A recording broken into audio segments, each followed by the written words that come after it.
Good morning, everyone. It's Phil Fleischman, and you are watching another edition of Just Phil. Oh, yes, we're back again this week. And this week we have another minister or ministerial individual. As you know, we have a foundation that helps run this program. It's called the Just Phil Educational Television Foundation. And in being out there and working with the community, I come across quite a few other foundations. And with me today is Roji Gillaird. Yes. Roji is the president and the founder of, and I have my cheat sheet right here, Yes. the Saving Our Children First Foundation. Okay.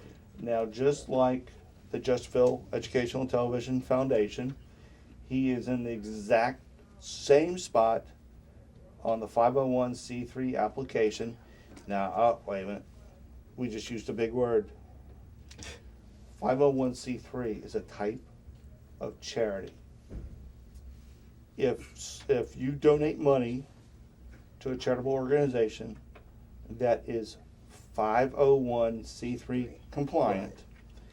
then you can take that money off of your tax return as an itemized deduction. Yes. If they are not, then you cannot take it as a charitable donation. Correct. Correct. Now, you're already on the charities list for South Carolina, as am I, Yes. and we're waiting on the Internal Revenue Service. You know, and it's a funny thing, because first the Internal Revenue Service came out and they said that they were playing around, monkeying around with those people trying to become charitable organizations that were from the Tea Party. Do you remember that Okay. article? Yes. Yes. Now it's come out that they have been messing with a lot of other people. Right. Give us a break, okay? Yeah. Really. We're trying to do something here to help the community, and they're just messing with us a little bit. Yes, I agree. But when we air this, we should already have, hopefully, our certificates. Because I know who handled his, I know who handled mine, so I can guarantee you both of us are good to go. The Saving Our Children First Foundation .org. This organization. organization. Yes. SavingOurChildrenFirst.org. Yes, it's an organization. Okay. Children's First. SavingOurChildrenFirst.org. It's Saving Our Children First organization. Is that the name of the foundation? Yes. Okay. SavingOurChildrenFirst.org. .org.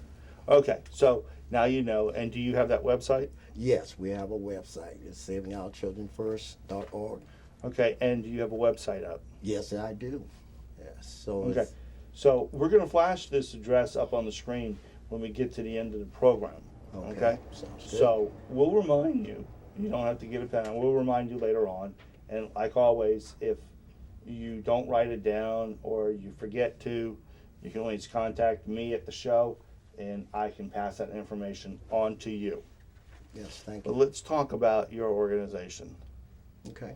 Now, as I recall, because we've talked about your organization, you have a mission statement. Yes. We all have mission statements. And I'm just going to read what I picked up, and we're going to go from there. To serve the community by establishing educational and special programs for spiritual and moral upliftment. Yes. Okay.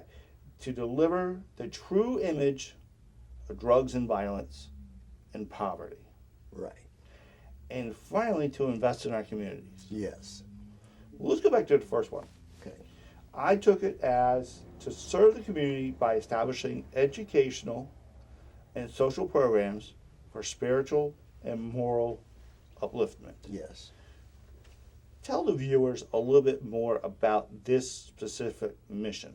Well, the mission is to enlighten our young men and our young women and let them know what their identity is really about.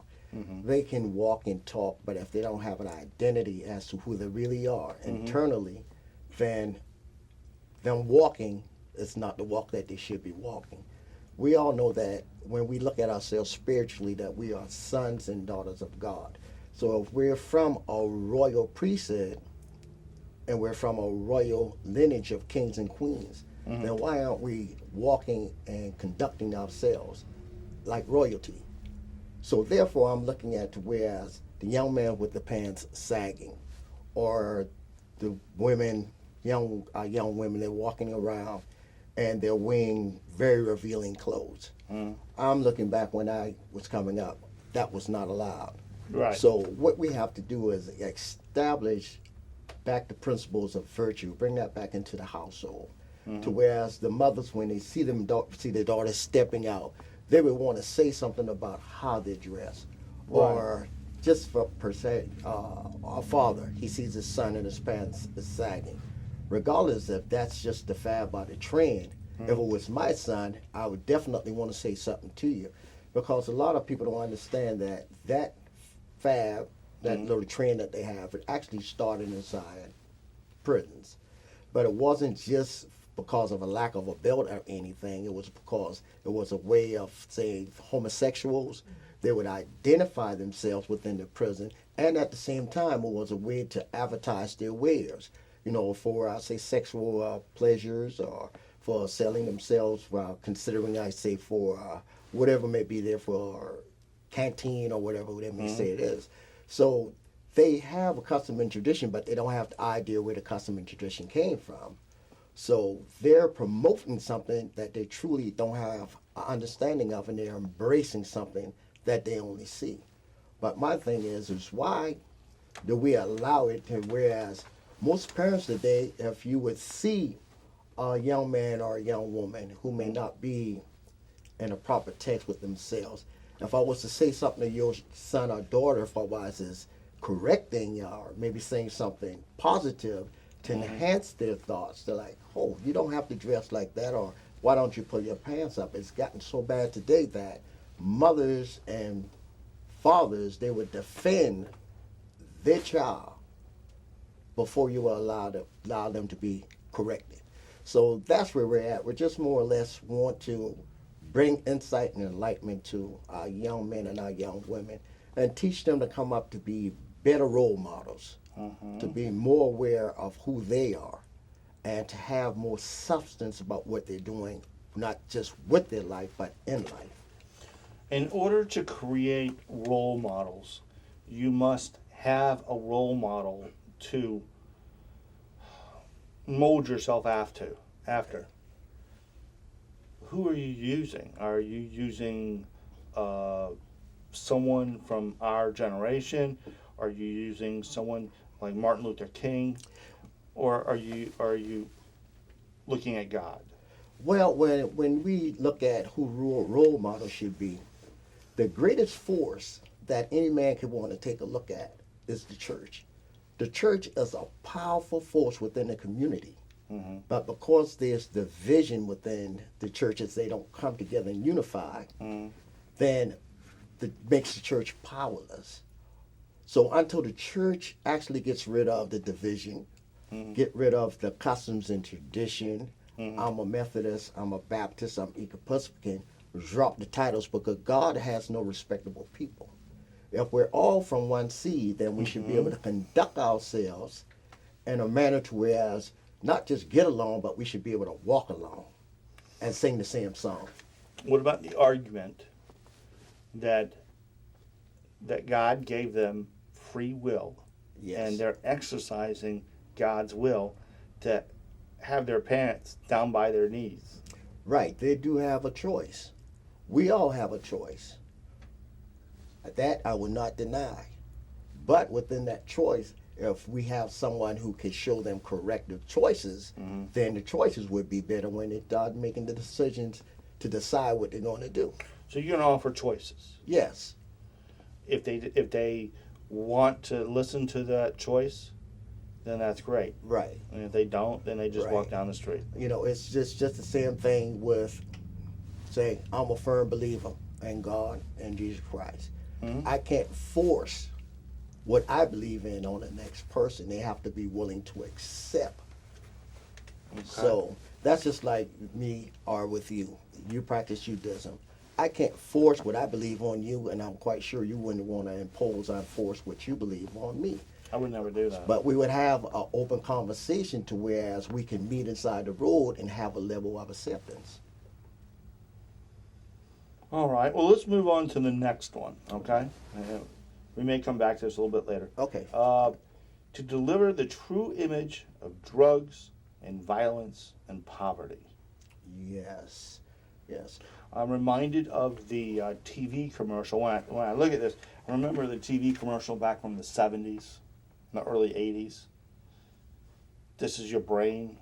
This is your brain on drugs. Yes. They use an egg, and they fry it up. Right, right.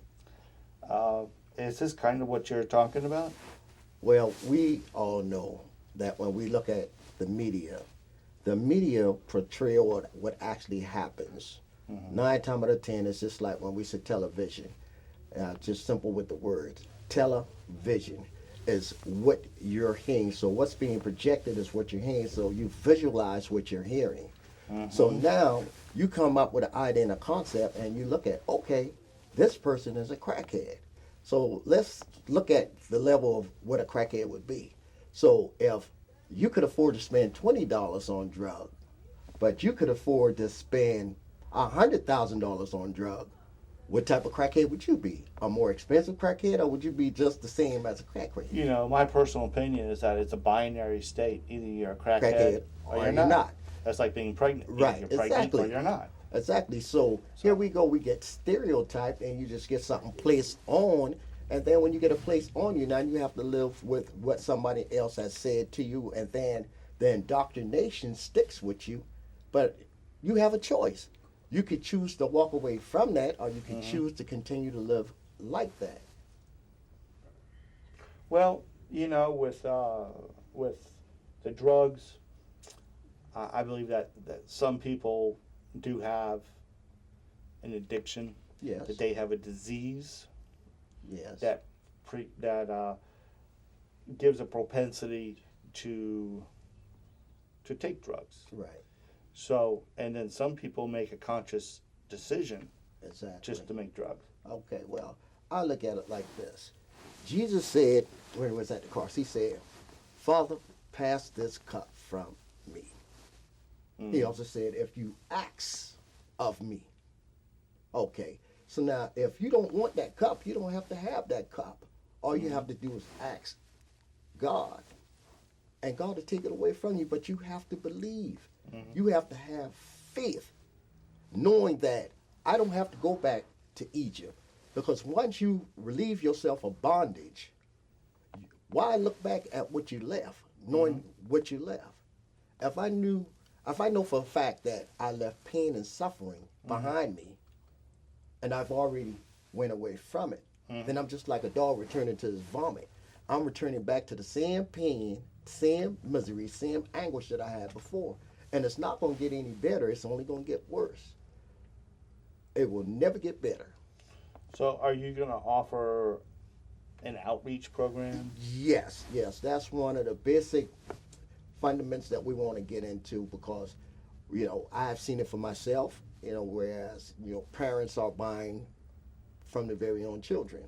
So in order for us to educate the children, like I'm saying, when I say saving our children, first, I'm not just talking about teenage or those who are reaching up. I'm talking about all of God's children.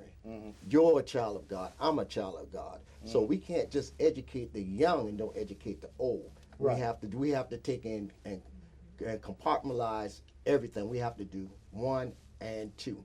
So I'm looking at doing houses to where we can just have the houses and we can go ahead and give maybe a year or 2-year program, and after that then we'll do a transitioning home to whereas they can get back into the community and understand what it is to be a part of community through working and possibly going back to school, enrolling inside school, because I want to work something out with area colleges as well, to where a program to where we can get them back in school, because that's an outreach. Education is a door that's always open. The only person that closes is the person that don't open it. I agree. Trident Tech, I know, has a program. I believe it's the Clemente Yes. program? Yes. It's yes. Dr. Dr. Coley. Dr. Marianne Coley, yes. Okay, so there are programs out there that I'm sure will help you. Yes. So that's kind of, so that's really what you're talking about when you talk about drugs. You're talking about violence. Yes. Yes. Because you have to look at it that 9 times out of 10 when you use any type of mind-altering substance, you're not the person that you should be or would like to be. You become someone else. So sometimes, Don't disagree with you. Sometimes, you can say, for instance, take PCP and become somebody else. But me, myself, I function off a drug that everybody should want to have, and that's LSD. Now, my LSD is loyalty, sincerity, and dedication. And when you have all three together combined as one body, it becomes a force. Because you can't have loyalty and dedication and you're not sincere about your intentions. I got you. And you can't be sincere and dedicated without being loyal. So they all go hand in hand, but it's just one body. So that's the drug I would love everybody to be on. All right. And for the newspapers and the news in general, I have to tell you that personally I'm a little dismayed with the news outlets, and it's all of them. Okay. And my issue is this, and it's something that we'll touch on later in the season, is that in my mind, of course my mind is maybe a little warped. My wife may agree with that. I don't know. But regardless of that fact, a newspaper is supposed to be impartial. Right. It should have good and bad news. It should have news about your community. Right. Good and bad. Right. Not just bad. Right. And it shouldn't promote one political candidate over another one. Right. It should convey factual information about all the candidates so that everybody can make an educated decision on who best represents their needs. Okay. Well, it's like I'm in some ministry, and I'm under the leadership of Apostle Bernard Whaley with Faith in Action Deliverance I know Center. Pastor Whaley. Yes. Very, very nice awesome guy. Man. That's my mentor, my teacher, my best friend. And I could not say enough about this man, and I thank God for placing him inside my life. And when we start seeing good news, I have to think about what it says inside the Word. The Word says spread the good news. But not everybody is willing to spread the Word of God.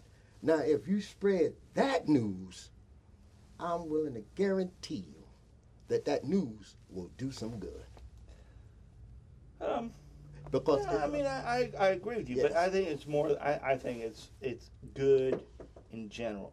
Yes. Whether or not it's spiritual. Yes. Whether or not it's some little, a class graduating from 3rd grade. Right. I don't care, but there should be good and bad, yin and yang. There should be a balance. When you open up the front page and all you have are negative articles about drugs here, a robbery there, Afghanistan, Iran, North Korea, the IRS, messing around with these foundations. I go on and on here. Right. Listen, I got a real problem. Right. Do we need to know about these things? Absolutely. Absolutely. I agree with you. But the first thing you must understand is that a lot of people don't understand the Machiavellian concept. And it's false. You may have to explain that too. Yeah. Listen. Here's the deal with the TV show. Okay. Is that we can use 12-letter words. Yeah, I was getting ready to explain it to you. We have to explain them so that everybody understands. And that's where I was going with the Machiavellian concept. It's just how one would take and deceive one. If I know that telling you a lie would benefit me, then I'm going to tell that lie because it benefits me. Ooh, we got to be careful. I'm showing you how the Machiavellian concept works. It all goes to whereas it establishes itself and put one on a higher principle level of living than the other. Or in other words, if I don't want you to make $50,000, why would I tell you how? But I tell you how you can make $13,000 by working for me. That would be allowed. Wow, we're touching on something that's a little touchy here. Yes, I think that the Post and Courier may have a little problem with where this is going. Oh, yes. All I'm saying is that instead of pushing one political party's agenda through your print media, that you need to take a more ambiguous and impartial look at what's going on and report the facts as they are. Well, let me ask you a question. Who's willing to tell the truth at the expense of profit? Wow, that just touched something. Why would they want to? Yes. As the founder of my own foundation, I got to tell you something. We have to utilize outlets like the Post and Courier to promote what we're doing, right? For free seminars and such. And I may not agree with everything that they do. Right. I think that we're kind of pushing this issue a little too far. I know, because the truth is a powerful tool. Not everybody wants to have it or handle it. But I'm firmly about, just like Isaiah said, just like my man said. My man, he just said it, and I just really enjoy what he said. He said, well, who's willing to go? And he said, what? He said, I am. Here I am, Lord. Send me. So why not send me? I'm ready to do God's will. And that's what I live for. I live each and every day to wake up, to enlighten someone else, to allow them to be awakened with their identity as to who they really are. Because if I'm coming to you and I tell you a lie, and I know once I told you the lie, your response to me is going to be a lie because I told you a lie. So how could you tell me the truth if I'm telling you a lie? That is a very, very pessimistic outlook on people. I have to tell you. Yes.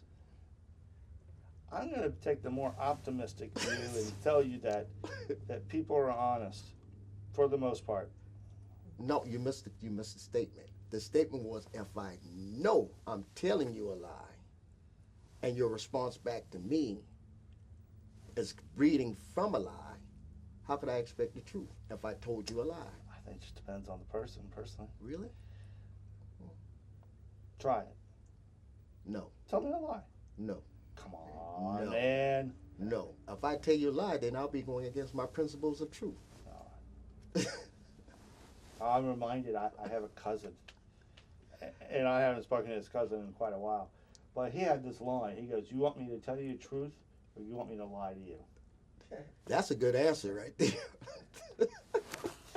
So, if you said, tell me the truth, I'm going to lie to you. If I said, I want you to lie to me, well, I'm going to tell you the truth. You're a bleep. Okie dokie. Well, I guess we can work with that. Yeah. Yeah, all right. By the way, that was a self-bleep. Yeah, I know. Okay? But was it the truth? No, it wasn't the truth. Okay. It was a lie. Yeah, okay, it was a lie. Okay. Yeah. I'm enjoying your show. I'm really having All fun. right. Yes. I'm looking forward to reading your newspaper. Very shortly. I'm writing a book also. Oh, yeah? Yes. Yes. What's the book about? It's about me, my personal life, my journey, my trials. I mean, eventually. Tribulations? More than that. I mean, God has been good to me. I mean, He's brought me so far, and I can't get enough of thanking and praising and absolutely just walking inside His love each and every day.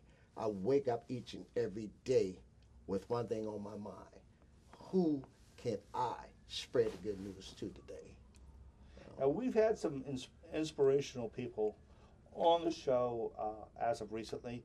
We also ran a series of episodes on authors. Okay. So you're kind of hitting all of those. Okay. I have to tell you, whenever I meet someone like you, there's always one question that I have to ask. Go ahead. Because I just am interested. Okay. But what was your inspiration to form the foundation? Okay, my inspiration. Back in the early 2000s, I was at work and I was falsely accused by someone of a charge. Then I was arrested. And almost a whole year went by and I was just sitting there in North Carolina. I'm like just into my word and praying and asking God, what have I done to deserve this? What did I do? And one night about 3-ish in the morning, I just got up, get up. I just got up and I started writing. I was writing by the little light inside the door that they had. And I was just writing. And when I got through writing, I just went back to bed and I laid down. And when I got up in the morning, I looked at what I saw. And what I saw was Saving Our Children First. And I took that as a divine inspiration because I have been through a lot. I have been through a lot. When I say that, I have been through a lot. So you were in jail? Yes. For a year? Yes. For something you didn't do? Right. The charges were eventually dropped. And when the charges dropped, I came back out. Come to find out my taxes and checks that I had that was still going at the address, they already put it into an account, used it, and never heard I seen them again since. But I didn't press any charges or go through the rhetoric of trying to find them or doing vengeance is mine, says the Lord. So I allowed that just to go and transpire. I said, I'll let God handle that situation. I just move away from that. But after I got up and I looked at it and I read it that morning, everything that's written inside at the website, which is savingourchildrenfirst.org, right? Everything that's written there for wise is the vision, the mission statement. That's original.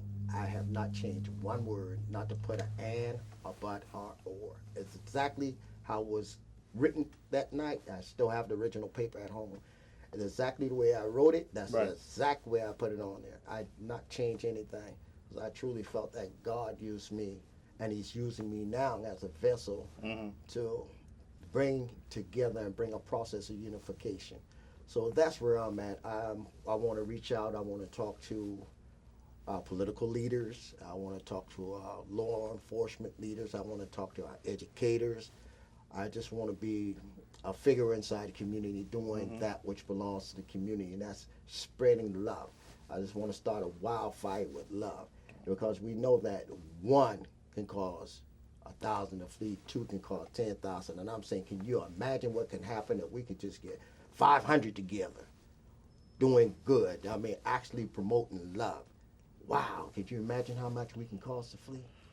Well, as the viewers have seen for the last few moments, your website has been on the screen. Okay. Because we're getting close to the end of the episode. Okay. I'm going to close with the words of John Lennon. Make love, not war. Enjoy your week. What? I just want to give some thanks to some people. If you okay. But go ahead. I just want to thank Charles Morrell. He's the CEO and founder of ASEDI, which is AESEDI, which stands for African American Socioeconomic Development and Corporation. I want to also give a thanks to Miss Regina Saunders at Scott Grants. Excellent catering service there on Dorchester Road. I want to thank my mother and my brothers and sisters that did tolerate and put up with me. I want to thank all of my brothers and my spiritual brothers and sisters at Faith and Action Deliverance Center, located on 2730 Gordon Street across from Garrett Technological Center. I want to shout out to once again, Apostle Bernard Whaley and First Lady Robin Whaley, to Leon Jenkins. God put him in my life, and I mean, he's been a strong soldier. Mr. Philip Johnson, he's doing all of our paperwork. And anybody else that has come in contact with my voice, and he's going to close out. But I just want you to know that if nobody's told you today that they love you, let me be the first to say that I love you to each and any one that hears my voice. Now back to you. Well, with that, I am going to close with the words of John Lennon. Okay. Make love, not war. Peace, everybody. Peace. Have a great week. Have a great weekend. And we will see you again right here next week. Thank you so much. Bye, everyone.